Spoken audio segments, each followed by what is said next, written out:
Përshëndetje, mirë se erdhët në konferencën për shtyp të Partizan në prag të sfidës së javës 10, Abisnet Superiore, Bora Partizani, takim që do zhvillohet në arenën Dema nesër në orën 16. Si gjithmonë me mua kemi trajnerin Oltën Krenare dhe sulmuesin e Partizan Julian Skulka.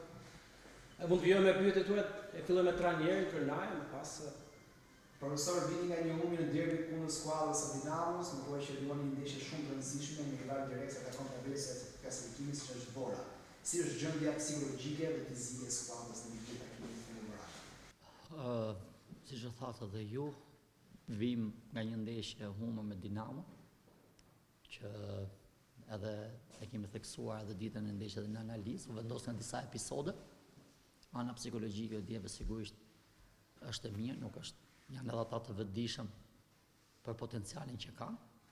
Ana fizike, jemi me disa lojtarë që i vazhdojnë akoma rekuperimin, që janë pjesë e grupit, por pjesa tjetër është shëndosh, është e gatshme për ndeshjen e radhës. Skuadra e Partizanit ka qaluar në fazën ofensive. Për sezon 2 gola të gola, 2 gola çmuar. Çfarë prisni me skuadrën, çfarë duhet ndryshuar që Partizani të jetë më i rrjedhshëm në zonën e 16 metra? Atëherë, siç keni theksuar edhe ju, sigurisht që kemi pasur një ngërç më shumë psikologjik se sa cilësor. Ne i kemi lojtar, siç është Giulio, siç është Vosall, Toma, i kemi lojtar që do bëjnë Bicuka që është i vrarë, i kemi lojtar për të shënuar gol, por thjesht është çështje psikologjike, i ndodh çdo sulmuesi në botë. Besoj që shpresojmë që këtë ndeshje të lirohen edhe sulmuesët dhe të fitojmë ndeshjen. Nuk është që s'kemi pas raste, kemi pas mundësi, kemi luajtur mirë, por besoj që do kalojë edhe ky ngjarje psikologjik.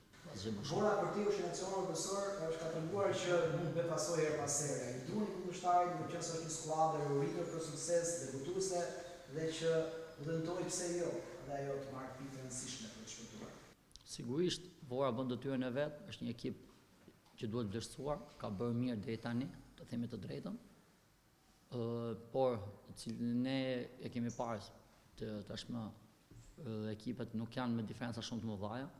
Kjo u shfaq edhe javën e fundit që ekipi i vendit fundit mund kryesuesët, që do të thotë që diferencat janë aty.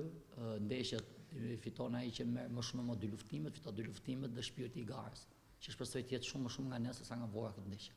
3 ndeshje, 4 pikë, sa i kënaqur je në aspektin personal me Zullin Partizan? Do them të drejtën, aspektin personal nuk isha përgatitur për 4 pikë, isha përgatitur për më shumë, duke pasur cilësitë që kam në ekip, lojtarë që kam në ekip. Por futbolli ky është, ndonjëherë merr diku pikë kur s'duhet, ndonjëherë humb diku pikë kur ti nuk e meriton të humbësh, por besoj se me ndeshjen radhës do rriten më shumë edhe pikat për ne. Referuar kontingjentin lojtarëve që kemi në dispozicionin dhe rivalëve për ti takimin me Borën, ku i shikon Partizani të pakon në fundin e vitit 2025? Atë, kjo pyetje është shumë e thjeshtë. Partizani është investuar për të qenë lart, për të qenë në krye të tabelës, sigurisht që shikoj në top 4 në Final Four si quhet ndryshe.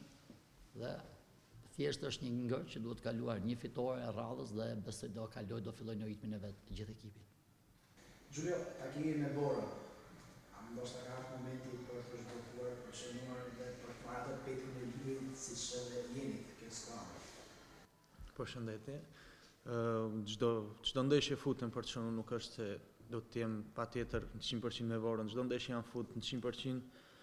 Po them që me që është dhe faza e dytë, besoj që do ketë ndryshime, do ketë pak më shumë impenjim normal dhe duke punu stërvitje. Do vjen goli. Ky ngërç të skuadrës e Partizanit vjen si pasojë që ka pasur shumë lëvizje në merkato, për shtatje e tyre, gjendja fizike e lojtarëve, apo është vetëm thjesht ngërç psikologjik që skuadra nuk ka pasur atë sjelljen e mirë, sa takon rezultatet? Them, let t'ja lejm ngërçit, le të themi, pasi ekipi ka punu, le të themi nga dita parë që unë kam ardhur e deri në ditën e sotme, nuk është se ka pas asnjëherë, le të themi, ankesa nga stërvitjet. Kushdo që ka qenë ka bërë stërvitjet mirë, ka punu mirë. Them që është ngërçi i momentit, besoj që do arrim t'ja dalim. Është një moment delikat, por në cilësinë edhe të një lojtari që ka të raportin e ngushtë me tifozët ku e rris. Çfarë i premtoni atyre për vjushmërinë që Partizani të pakot lidhet nga aktësinë e panelës që përkesën? Siç e thash më para, ne çdo ndeshje futemi për ta fituar, pastaj pjesa lojës së punë tjetër. Tifozat na ka mbështet është e vërtet, ne jemi shumë borxhli, le të themi, në emër të gjithë të ekipit. Por besoj që do vazhdon kthesa, kam besim shumë ka ato çuna kanë kualitet, kanë çdo gjë, nuk ju mungon asnjë gjë me kushte me gjitha. Besoj që ka ardhur koha për kthesën dhe besoj shumë që do arrit. Ke dërguar videot e fundit cilësitë tuaja nga futbollistë më kvalitativ që ka ballur në distancë superiore, që takon edhe realizimeve. A keni edhe një apel edhe për shokët e skuadrës në këtë moment?